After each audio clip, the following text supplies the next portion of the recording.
নমস্কার, সবাই কেমন আছো? আশা করি সবাই ভালো আছে। চলে গেছিলাম আজকে বোদাগঞ্জ মন্দিরে। তো চলো তোমাদেরকে নিয়ে যাই আমাদের জলপাইগুড়ির থেকে ১৬ থেকে ১৭ কিলোমিটার দূরে অবস্থিত বোদাগঞ্জ মন্দির, যা সতী ৫১ পীঠের এক পীঠ।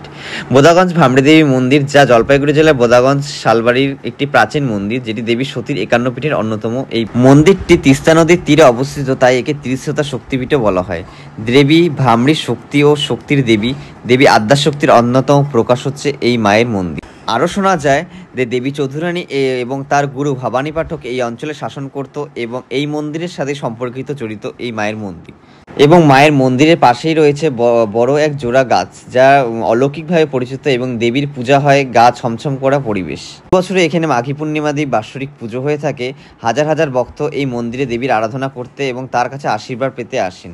তো তোমরাও এখনও যারা যারা আসোনি এই মন্দিরে, এখনই চলে আসো মায়ের মন্দিরে দর্শন করতে এবং মাকে পুজো দিতে। তো এই মায়ের মন্দিরের পাশাপাশি রয়েছে অনেক দেবদেবীর মূর্তি, যা তোমরা এখানে দেখতে পারবে আসলে।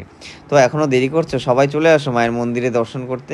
আমার জলপাইগুড়ি থেকে কিছুটা দূরেই রয়েছে এই মায়ের মন্দির। তার পাশে রয়েছে মা অন্নপূর্ণার মন্দির, তো আমরা সেখানেও গিয়েছিলাম। আর এই দেখতে পাচ্ছ সেই জোড়া বটগাছ, যেটা আমাকে দেখালাম, যে সেই বটগাছের মহিমা খুব প্রাচীন এবং অলৌকিক।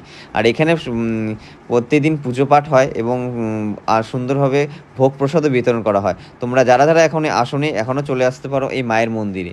আর প্রচুর প্রচুর ভিডিওটাকে শেয়ার করো, যাতে সবার কাছে ভিডিওটা চলে যেতে পারে এবং সবাই যেন এই মায়ের মন্দিরে দর্শন করতে পারে। তো দেখা হচ্ছে নেক্সট ভিডিওতে। চলো টাটা, বাই বাই। জয় মা ভামড়ী দেবী। চলো টাটা।